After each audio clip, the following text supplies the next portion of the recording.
Здравствуйте, уважаемые друзья! Это рубрика «Глазами спасателя», где мы разбираем выезда оперативно-спасательного отряда города Кокшетау. Так, спасатели города выехали на вызов, где жители дома жаловались на буйного соседа, который не давал им покоя и не открывал дверь сотрудникам полиции. Открывай, бабушка! Открывай, а то дверь сломаем! Давай открывай по-хорошему.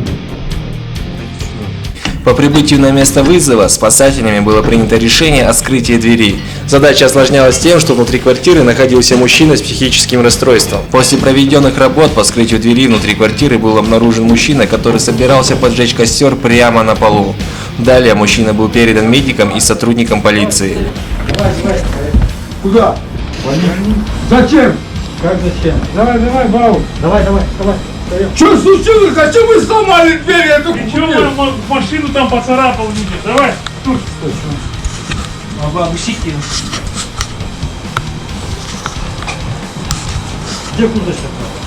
Подожди, да я сниму одежду. Давай. Вот это поджог, и что потом? Да иди. Фиксируйте все. Сотрудники, вот мог. К счастью, с помощью оперативных действий сотрудников и бдительности соседей удалось избежать пожара. Так, только в 2020 году на территории Акмолинской области произошло 78 пожаров по причине поджога. Берегите себя и своих близких.